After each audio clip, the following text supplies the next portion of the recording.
Hey everybody, welcome back. I hope you had a happy and good 4th of July. We took a weekend trip, went camping at Lake Wappapello, got back on Sunday, and the gardens had been, I guess you could say, neglected for a little bit. It had rained last week before we left, so I couldn't get into the garden to weed it.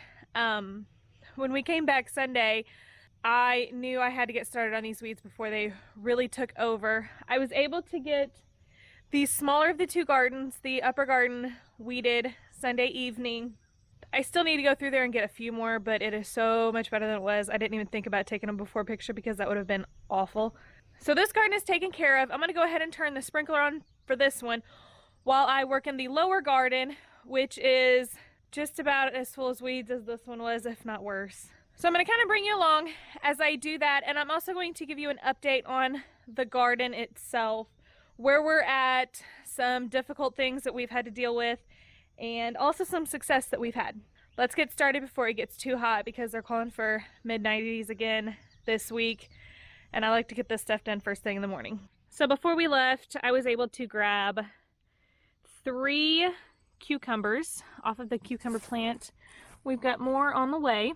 This has really taken off in the last week, 2 weeks, I would say. Oh yeah, there's a bunch of cucumbers on there. I need to do some work on the tomato plants here, but we have got several growing. Really exciting. We're going to be making all kinds of sauces and salsa. We've got lots of tomatoes. I'm excited. We didn't put many out last year because we still had some left over from 2018. So last year I focused more on other vegetables, other produce. This year I put out several tomato plants to kind of catch back up. The big downer for the garden this year were the green beans. We got our garden out late because of all the rain. Darren doesn't like to get in there and till it up until it's dry, otherwise it'll be clumpy the whole rest of the gardening season. Darren's grandpa always planted jade green beans. There's only one place in town that has jade green beans. That's where I've always gotten them from. Never had an issue. I went and got some packages of those right before we were gonna plant. Planted them all. Then we had like a week, 2 weeks of rain. The seeds rotted. So I replanted again. With the second planting, I only had, from both gardens, I only had about 6 or 7 plants come up. So I thought, okay, what's going on now? Waited to see if maybe it was just a delay in it. It wasn't. We were literally stuck with 6 to 7 plants. So I planted a third time. The third time, I think I had 2 plants come up out of both gardens. Darren had suggested that probably got a bad batch of beans. So I went to a completely different store, got a new variety. It's the Bush Lake green beans. So still bush green beans. Planted those on a Wednesday. By Saturday, they were already sprouting up out of the ground.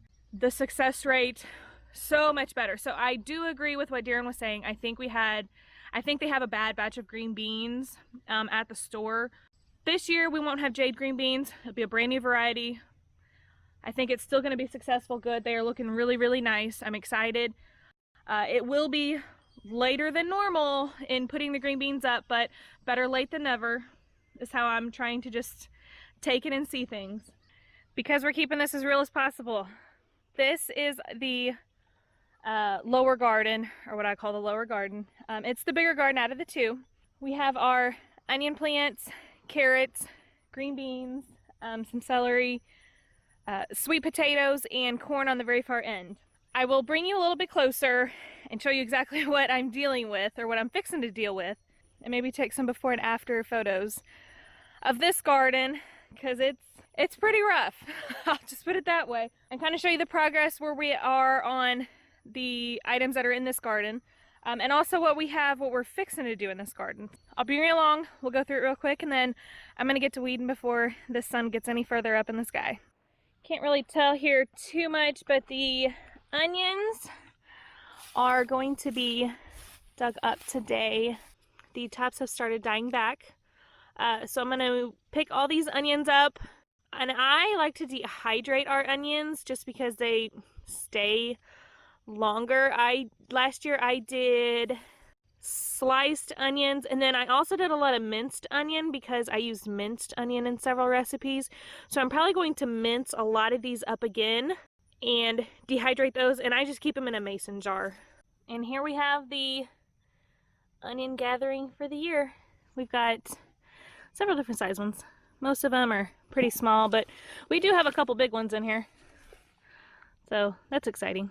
Because I'm keeping it real, here's the rows of carrots, if you can identify them. The weeds have gotten taller than the carrots itself. So this will be, I'm going to say, probably the biggest job out of the whole garden is trying to get the carrots weeded and those rows looking a whole lot nicer than what they are. There's our rows of green beans. A little bit more sad looking in this garden than in the upper garden, but hopefully I can get some dirt and soil worked up around them and fill in the holes where we did not have any sprouts. The 4 celery plants I'm experimenting with, I've never grown celery before. Still learning on this one. They look okay, but we're gonna get the area worked up around them too. Here's our mess of sweet potatoes. This is also another first for me. We grew regular potatoes last year, dug those up, and I was able to can several pints of potatoes, but I thought maybe I would try sweet potatoes this year. So if you have any tips or pointers on sweet potatoes, leave those in the comments below. And probably one of my favorites, corn. I love garden corn. We planted peaches and cream variety of sweet corn. If you look, we've got several ears coming on, which I'm very excited about. You all may not be able to see it through the video, but the pollen is definitely in the air. You want to plant your corn close enough to where they can cross-pollinate, and you'll need several rows of the corn to pollinate to get the ears and for the ears to be full of kernels. If you shuck out your corn and there's not many kernels, that means that it didn't get pollinated. Each hair on the ear of corn is for 1 kernel. So you really want these hairs to be pollinated. The one thing I did last year to kind of help out with the pollination, I went through and on the tops here, whew, I don't know if you can see that, whew, lots of pollen. I went through and shook the corn plants so that the pollen did release and everything did get evenly pollinated. We had great ears of corn last year, so I feel like it worked. I'm gonna go ahead and do that today too, just to kind of aid and make sure that the pollen does get spread to all the hairs so we have full ears of corn. I don't know if you can see that, but it is pollinating pretty good. This is all this dust, this fine particle, that is the pollination. That is what we want. But we want to make sure that it falls on all of the hairs on the corn. So each of these hairs goes to a kernel. So we want to make sure all those hairs get coated with the pollen from the top part of the corn plants. So the last thing that I want to note is the burnt area that we have here. What we're going to do, this was the part that was added on when we fenced in the garden. We added on about 10 extra feet. So we've got about 10 foot from the original part of the garden to the new fencing.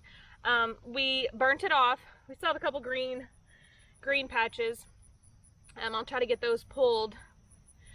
But we burnt this off. I'm going to try and get it tilled under, and then this can be ready for more green beans or some fall plants that we can harvest maybe later on this year. But I just want to get this ready and worked up so that when we do decide to plant, we are good to go ahead and get it under. It is already hot, y'all. Gotta love Missouri weather, humidity, stickiness. I'm gonna get to weeding, and hopefully the end results look a whole lot better than what it looks like right now.